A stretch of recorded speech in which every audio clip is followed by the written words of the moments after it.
ஓம் நமச்சிவாய. எங்க அம்மா இன்னைக்கு சனி பிரதோஷம் கோயிலுக்கு கூப்பிட்டாங்க. வேணாம் கூட்டமா தான் வந்துடும் சொல்லிட்டு தான் போனேன்.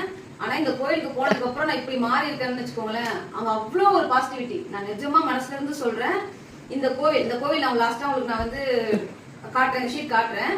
அந்த கோவில்ல சிவன் வந்து மேலதான் இருக்காங்க. அந்த கோவில் இன்னும் கட்டுமான பணியில தான் இருக்கு. அந்த படிதான் நம்ம ஏறி போகும்போது கல்ல முள்ள இருந்தாலும் நம்ம ஓம் நமச்சிவாயன்னு சொல்லிட்டு போக போக நம்ம கால் வழியே தெரியல. நமக்கு அங்க இருக்க எல்லா சாமியும் இருக்காங்க. நாங்க பார்க்கும்போது என்ன சிவன் மேல இருக்காரு, சிவன் கோயில் மட்டும் தான் போல இருக்குன்னு நினைச்சிட்டு மேல போய் சிவனை பார்க்கும்போது அங்க எல்லாரும் அந்த ஓம் நமச்சிவாயன்னு ஒரு ஒளி எழுப்பும்போது நமக்கே தெரியாம நம்மளே ஒரு பரவசமா இருக்கும். சாமி பார்த்துட்டு முடிஞ்சிருச்சு கிளம்பிடலாம் கீழே வந்ததுக்கு அப்புறம் தான் தெரியுது கீழே எல்லா சிலையுமே இருந்துச்சு. முருகர் எல்லாம் அவ்வளவு அழகா இருந்தாரு. அவங்கள பார்க்கவே வந்து முருகரோட கண்ணை பாக்கணுமே, அவர் நம்மள பாக்குற மாதிரியே கண்ணு திறந்து இருந்துச்சு. அது சின்ன கோயில யாருக்கு தெரியுமா நாங்க போனோம். ஆனா அவ்வளவு கூட்டம் வந்தாங்க. பண்டலூர் தாண்டி கண்டிகைன்ற இடத்துல நல்ல பக்கம்ன்ற ஊர்ல அந்த கோவில் இருக்கு. நிஜமா சொல்றேன், அந்த கோவில் அவ்வளவு அழகா இருக்கு. ஓம் நமச்சிவாய.